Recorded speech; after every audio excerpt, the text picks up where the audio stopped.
እዚህ ቦታ ላይ መተን ስራ እንሰራለን እናስቀጥላለን ብለን አላስብንም ነበር። ድንኳን ላይ እየተማርን እያለ ጧት ስንመጣ ውርጭ ነበር።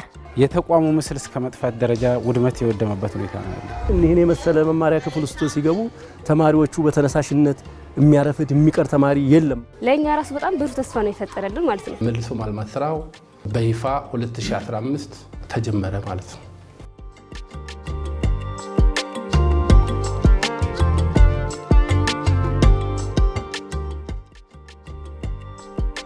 ትምህርት ቤት የእውቀት ቤት ብቻ አይደለም፣ የህልም መነሻ ነው።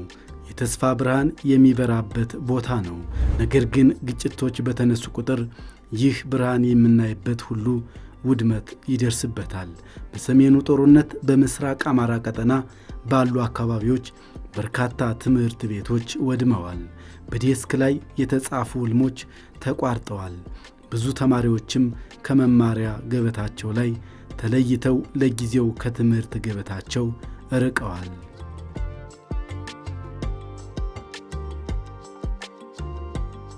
ውድመት ተስፋን ሙሉ በሙሉ ማጥፋት አይችልም። ይህንን ሁኔታ ለመቀየር መንግስት የአማራ መልሶ ማቋቋም ፈንድ ጽሕፈት ቤትን በማቋቋም የወደሙ ትምህርት ቤቶችን መገንባትና የማስተካከል ሥራ በሰፊው እየተከናወነ ይገኛል። ዛሬ የሚገነቡት ግድግዳዎች ብቻ አይደሉም፣ የተማሪዎች ተስፋም እንደገና እየተገነባ ነው።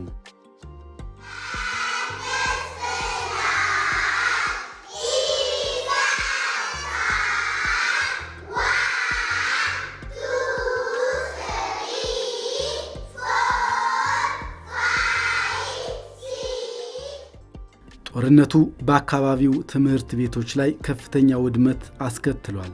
የመማሪያ ክፍሎች ፈርሰዋል። ዴስኮችና ወንበሮች ተሰባብረዋል። በቤተ መጻሕፍት ውስጥ ያሉ መጻሕፍት ተበታትነዋል። የቤተ ሙከራ ቁሳቁሶችም ወድመዋል። ትምህርት ቤታችን በወደመበት ወቅት ሰዓት በጣም ጭንቀት ነበረ። ተጨናንቀን ነበር የምንማረው። ስሜ ዮሐንስ ባዬ ይባላል። ትምህርት ቤታችን ስለወደመ ስንማር ነበረው ከትንሽ ክላስ ነውና በጣም ስለምንጨናነቅ አሁን የአዲሱ ትምህርት ቤታችን ስለተሰራ አሁን ደስ ብሎናል። ትምህርት ቤቱ በጣም ከፍተኛ ጉዳት ደርሶበታል።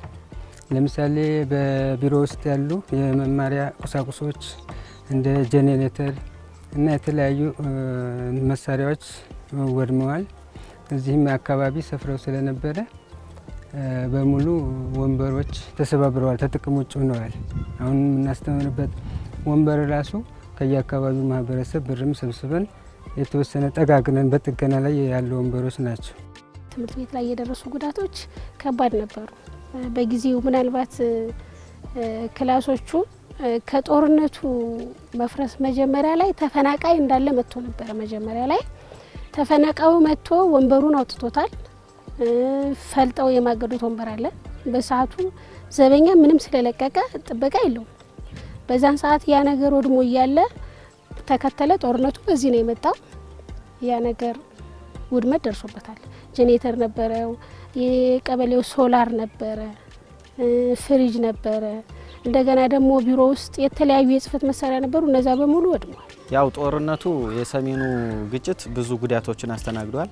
እኛ ደግሞ በአጋጣሚ ይሄ የመጠለያ ጣቢያም ሆኖ ነበር ትምህርት ቤቱ። አካባቢው ሰውም እየሸሸ ወደ ሌላ አካባቢ በሚሄድበት ሰዓት ወንበሩን እየፈለጡ ማገዶ ነው ያደረጉት። ትምህርት ቤቱ በጣም ረጅም እድሜ ያለውና በጣም ብዙ ተማሪ ያለው ትምህርት ቤት እንደነበረ ነው። እኛ ሳንኖር ድሮ እኛ ሳንወለድ ብሎ የተመሰረተ ግን ሰፊ በጣም ጎበዝ ተማሪ ብዙ ተማሪ እንዳለበት የሚገለጽ ብዙ ማቴሪያል እንዳለው የሚገለጽ እነ ፍሪጅ፣ ቴሌቪዥን ምናምን ብዙ ነገሮች እንዳሉና ከጦርነቱ ወዲህ ብዙ ውድመቶች እንደደረሱ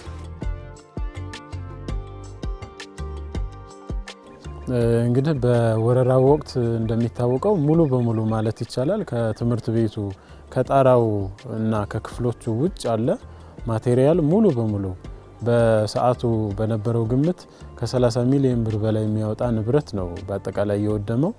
ማለትም ቤተ ሙከራ ላይ ያሉ፣ ቤተ መጻሕፍት ላይ ያሉ፣ አይሲቲ ማዕከል ላይ ያሉ እንደዚሁም የተማሪዎች ማደሪያና ሌሎች ቁሳቁሶች ሙሉ በሙሉ ነው ውድመት የደረሰባቸው። በዚህ ውድመት ምክንያት የመማሪያ ክፍሎች ለመማር ማስተማር አመች አልነበሩም። ቤቶች ፈርሰው የሚያስፈልጉ የመማሪያ ቁሳቁሶች አልነበራቸውም። ተማሪዎች ከመማሪያ ክፍሎቻቸው ተለይተው በጊዜያዊ መፍትሄዎች ውስጥ ለመማር ተገደው ነበር። በፊት የምንማርበት ክላስ በጣም ብዙ ነገሮች የጎደሉት ነበር። ከጎደሉት ነገሮች መካከል ዋነኞቹ በርና መስኮት ነበሩ። እንዲሁም ቤቱ በጣም ያረጀና ከጭቃ የተሰራ ስለነበረ ጭቃው ምናምን እየፈራረሰ ይመታንም ነበረ። በርና መስኮት ስለሌለው አቴንሽናችን ወደ ውጭ ምናምን እየወጣ ያው መምህሮችን እንዳንከታተል ያደርገን ነበር። ዝናብ በሚጥልበት ሰዓት ውሃ ምናምን ይገባብን ነበር፣ ደብተራችንን ያበላሸው ነበር። እንዲሁም ፀሐይም በሚሆን ሰዓት ያው አይናችንን ያንጸባረቀ ማስተማሩ ላይ ከፍተኛ ጉዳት ያደርስብን ነበር። እንደምታዩት ከዚህ ኬንዳ ስንማር ነበርና ወንበርም ለአምስት እየተቀመጥን ድንኳን ላይ እየተማርን እያለ ጧት ስንመጣ ውርጭ ነበር። ከሰዓት ደግሞ ያው ኬንዳው ሲሞቅ እያቃጠለን ነበር። ኦልሞስት ብላክ ቦርድ አልቀረም ሲሰባበር ማለት ነው። ልክ ህፃናቶች እዚህ ጋር ተፈናቃይ ልጆች ህፃናቶች የተሰባበረ ቦርድ ይዘው ነበር እንትን ሲሉ የነበሩት። ማንም ይሄ ነው ተብሎ የሚቆጣጠራቸውም ሰው አልነበረም። ክላስ ውስጥ ያሉ ወንበሮች እየተፈለጡ ሲማገዱ በዚህ አልፎ አሁን ጠፍቶ ነው እንጂ የግንባታው እንትን ሲል እምድጃዎች ነበሩ ውጭ ላይ እምድጃ ይሄ ምግብ የሚያበስሉበት ማለት ነው። እነሱ ወንበር ነው ሲማገዱ የነበረው። በሰዓቱ በነበረው ቆይታ በትምህርት ቤቱ ላይ ከፍተኛ የሆነ ውድመት ከመድረሱ አንፃር ተማሪዎችን ለማስተማር የተሳለጠ አድርጎ የመማር ማስተማር ሂደቱን ለማስቀጠል በጣም የወረደ ነበር። ማስተማር እንችላለን በማንለው ደረጃ በቦታው ላይ የተቋሙ ምስል እስከ መጥፋት ደረጃ ውድመት የወደመበት ሁኔታ ነው ያለው። እዚህ ቦታ ላይ መተን ስራ እንሰራለን እናስቀጥላለን ብለን አላሰብንም ነበር። በመማር ማስተማር ሂደቱ ላይ የፈጠረው ጉዳት እንደሚታወቀው አሁን የመማር ማስተማሩ ከቀለም ትምህርት ባሻገር በተግባር የሚያስደግፋቸው አሉ። ምሳሌ አሁን ቤተ ሙከራ ላይ አስፈላጊ የሆኑ ቁሳቁሶች አሉ። አይሲቲ ላይ አስፈላጊ የሆኑ ቁሳቁሶች አሉ። እንደዚሁም በክላስ ውስጥ የሚያስፈልጉ አስፈላጊ ቁሳቁሶች አሉና ከዚህ ጋር በተያያዘ የአይሲቲ ማዕከሎቻችን ሶስቱም ክፍሎች ሙሉ በሙሉ በወረራው የኮምፒውተር ማዕከሎቻችን ወድመው ባዶ ነው የሆኑት። የቤተ ሙከራ ክፍሎቻችን ሶስቱም ቤተ ሙከራ ክፍሎች በወረራው ኬሚካሎች፣ አፓራትሶች፣ ቁሳቁሶች ሙሉ በሙሉ ነው የወደሙትና ይሄ ደግሞ እስካሁንም ድረስ የኬሚካል እጥረት፣ የአይሲቲ ማዕከል የኮምፒውተር እጥረት እንዲገጥመን አድርጓልና መማር ማስተማሩ ላይ ከፍተኛ የሆነ ጉዳት አድርሶብናል ማለት ነው። ጦርነቱ ጥቅምት 24 2013 ከተነሳ በኋላ አብዛኛው ጦርነት ኦልሞስት ለ8 ወር አካባቢ የተካሄደው አማራ ክልል ላይ ስለነበረ ያንን ጦርነት ከፍተኛ ውድመት በመሆኑ የክልሉ መንግስት አንድ ጠንካራ ስራ ሰርተዋል። ይሄን ጽህፈት ቤት አቋቋመ ማለት ነው። ወደ 94 ወረዳ በቀጥታ ያወደሙት እና በተለያየ መልክ የወደሙን ያንን መሰረት ተደርጎ የ5 ዓመት ስትራቴጂክ ፕላን በመስራት የመልሶ ማቋቋም፣ መልሶ መገንባት እና መልሶ ማልማት ስራው በይፋ 2015 ሰሜን ወሎ ላይ ከፍተኛ ጉዳት የደረሰበት ወርቅ የሚባል ቦታ ላይ ተጀመረ ማለት ነው።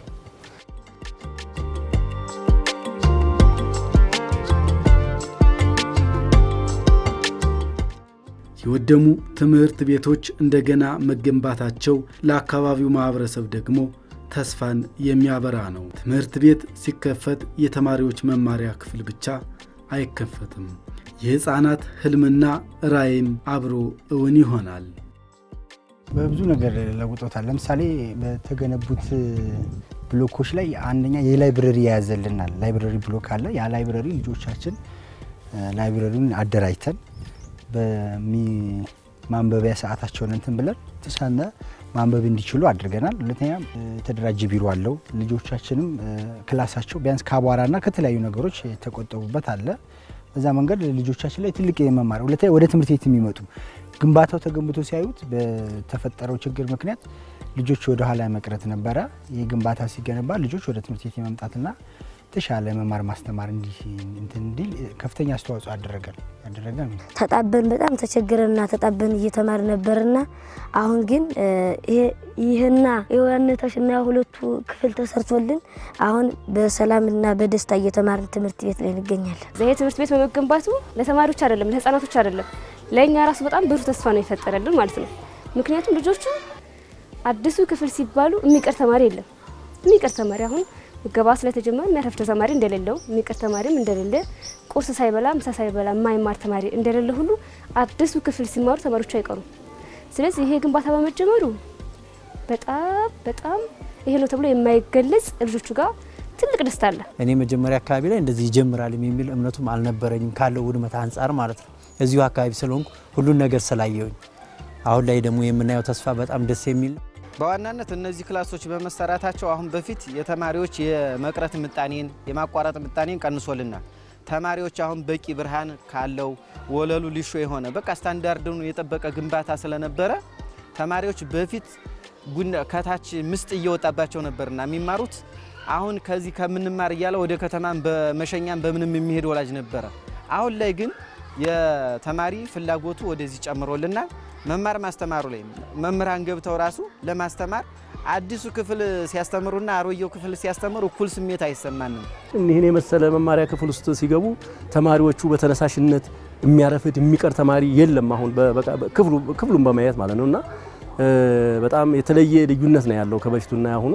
እዚህ መማሪያ ክፍል እኛም እንኳን ተማሪዎቹ እኛም መምህራኖች ጭምር ትልቅ ሳቲስፋክሽን ነው ያለንና በጣም እጅግ አድርገን ነው የምናመሰግነው።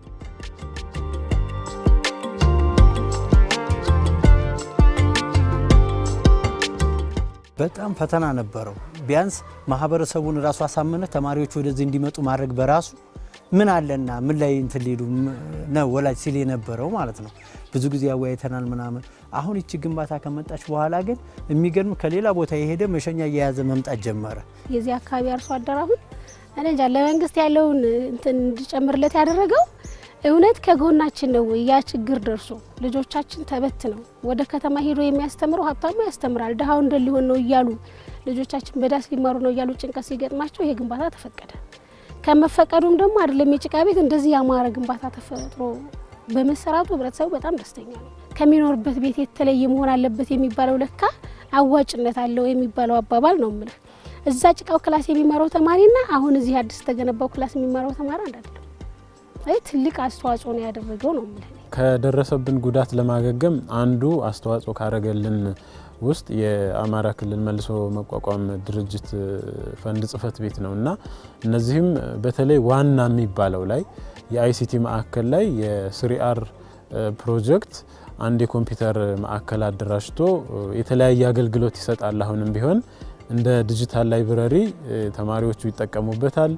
የሙያ ትምህርትን ይማሩበታል። ዌብ ዲዛይንን ኮምፒውተር ስለሆነ የአይሲቲ ትምህርትን ይማሩበታል። ይሄ ክፍል አሁን የተደራጀ 35 ኮምፒውተሮች ያሉት ነው። ራሱን የቻለ ጠረጴዛ ያለው ክፍሉ የተደራጀ ቬንቲሌተር ያለው የተሻለ የሚባል ክፍል አደራጅተው ሰጥተውናል። ይህም ለተማሪዎቹ ጥሩ አገልግሎት ሰጥቷል።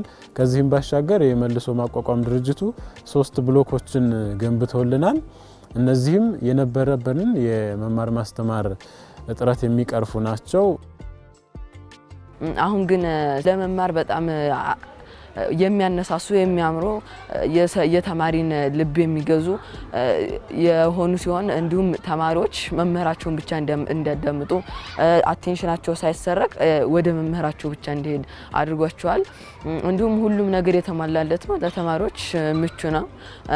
ይሄንን ስለተሰራልን በጣም አመሰግናለሁ። ለመማር ማስተማሩ ስራ እጅግ በጣም መሻሻል ያለው የትምህርት አሰጣጥ እየሰጠና ያለው ምክንያቱም በፊት የነበሩ ፍራሾች በጣም አጠቃላይ ቁሳቁስ ግብአቶች በሙሉ ወድመውብን ስለነበረ ከዛ ጀምሮ ያው እስከ ማሟላት ግንባታውን ሙሉ በሙሉ ያው ገንብቶልን አሁን በጥሩ ሁኔታ መማር ማስተማሩ እያሰርና እጅግ ፋይዳው እጅግ ከፍተኛ ነው። በጣም አመስግነናል። ይብል ለኛ ብቻ ሳይሆን ለቀበሬው ማህበረሰብም ለልጆቹም እጅግ ደስተኛ ናቸው። ማህበረሰቡም በቃ እንደ ፓርክ እዚሁ አካባቢ አንድ ህንጻ ስለሆነ እጅግ በጣም ደስ በሚል ሁኔታ ከፍተኛ እገዛ ነው ያደረገልን። ይህ የሚደረገው መልሶ መገንባት ትምህርት ቤቱን ወደ ቀድሞ ሁኔታ ብቻ አይመልስም፣ ከዚህ በላይ እንዲሻሻል ያግዛል። የተሻለ የመማሪያ ክፍሎች፣ የተሟላ የመማሪያ ቁሳቁስ፣ ዘመናዊ ቤተ መጻሕፍትና የተሟላ የቤተ ሙከራ ክፍሎች ሲዘጋጁ ተማሪዎች የተሻለ የትምህርት አካባቢ ያገኛሉ። ተማሪዎች ወደ ትምህርት ቤት መምጣት ላይ የተወሰነ ችግር አምጥቷል። ሁለተኛ መጽሐፍት ተማሪዎች በትክክል ለእያንዳንዱ መጽሐፍ ማዳረስ ላይ በቂ የሆነ መጽሐፍቶች ስለሌሉ መጽሐፍቶች ተበታትነዋል። በዛ ምክንያት ንብረቶቹ የተወሰኑ መማሪያ ወንበሮቹ ላይ የተፈጠረ ችግር ስላለ ተማሪዎች ተጠጋግተው እንዲመንተናል። የወንበር ችግር አለ፣ እስካሁንም ድረስ የወንበር ችግር አለ። ግን የተወሰነ ነገር ተፈጠረው እንትን እየተጠጋገነ ነው። አሁን በዛ በተሰባበረው ወንበር ላይ ተማሪዎች ተጠጋግተው መማር ወደ ትምህርት ቤት የመምጣት ላይ የተወሰነ ነገር ችግር አለ ተማሪዎች ላይ። ያ ችግር እስካሁን ድረስ የተወሰነ ኢፌክቱ ይታያል እስካሁን ተማሪዎች ላይ ያለው እንትን።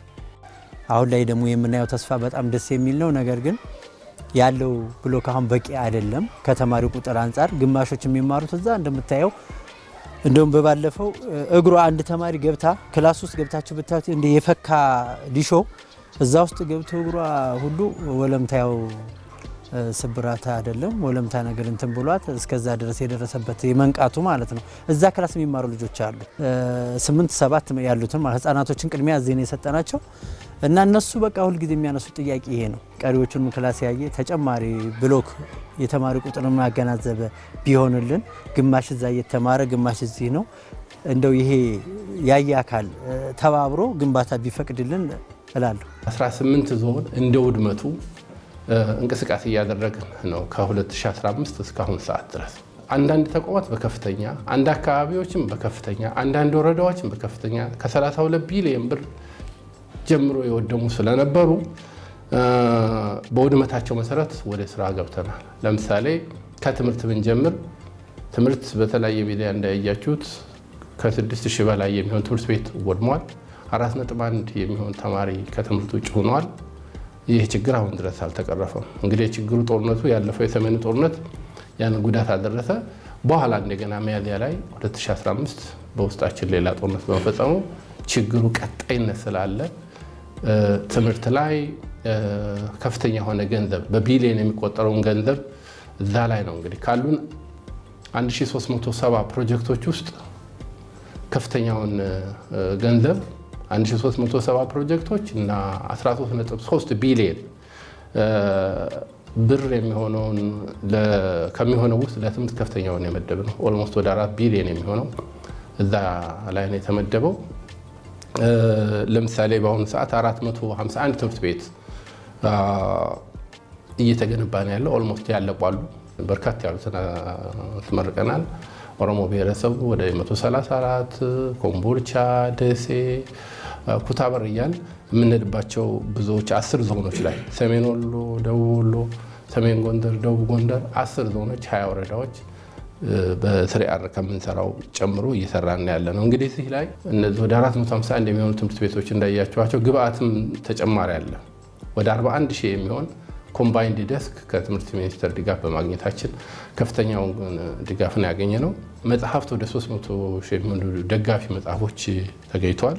ኢላይብረሪ 60 ትምህርት ቤቶች ላይ አንዳንድ ሳምፕሎች የሆኑ ቦታው ላይ ወስዳቸዋል። እነዛ ብቻ አይደሉም። በ60 ትምህርት ቤቶች 35 ኮምፒውተር ያለው ግብአት ተጨምሯል። ዛሬ ከፈረሱ ግድግዳዎች ቦታ አዳዲስ ግድግዳዎች እየተተኩ ነው።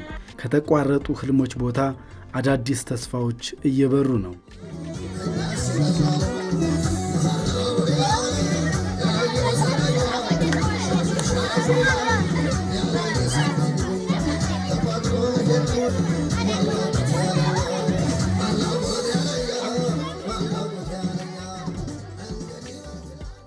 ነገ በእነዚህ ክፍሎች ውስጥ የሚሰማው የተማሪዎች ድምፅ የአካባቢውን የወደፊት ብርሃን ይወክላል። ምክንያቱም ደግሞ ትምህርት ቤት ሲገነባ ሀገር እየተገነባ ነውና።